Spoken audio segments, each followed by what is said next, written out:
What happens when the dollar stops being the world's default currency, and who's already building the replacement?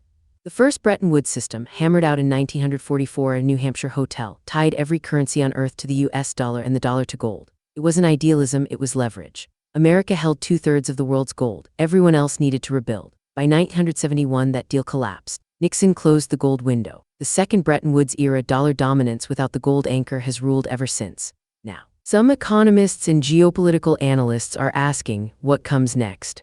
The Bretton Woods III hypothesis isn't a formal treaty. It's a framework some analysts use to describe an emerging multipolar monetary world. Instead of one currency anchoring global trade, you'd see regional blocks, the yuan in Asia, the euro in Europe, perhaps a commodity-backed digital alternative. The incentive structure is clear. Nations tired of dollar leverage want optionality. Why does this matter? Because whoever controls the medium of exchange controls the terms of trade.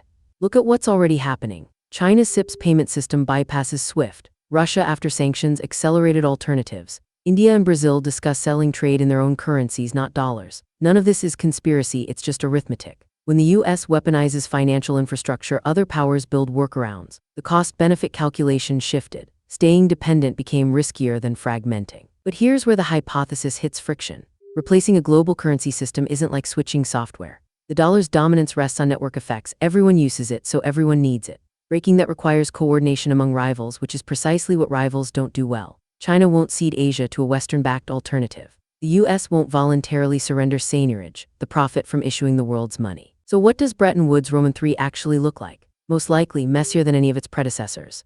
You'd see a patchwork of bilateral and regional arrangements, digital currencies issued by central banks, and persistent dollar use in energy and commodities because inertia is powerful. It wouldn't be one system replacing another. It'd be several systems coexisting, each extracting rents from its own sphere. The real question isn't whether a new order arrives, it's whether it arrives by design or by accident. Managed transition beats chaotic collapse, but managing it requires trust among powers that don't trust each other. So far, every nation's incentive points toward unilateral positioning, not cooperation, which brings us back to the original question. A true Bretton Woods III would require all major powers to agree on rules that constrain their own advantage.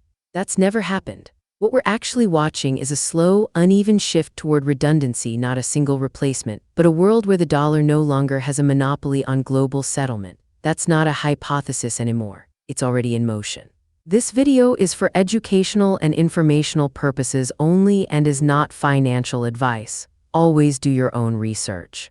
If you want to understand the geopolitical forces reshaping global economics before the headlines catch up, subscribe. Each week we decode the incentives behind the stories. This video is for educational and informational purposes only and is not financial advice. Always do your own research.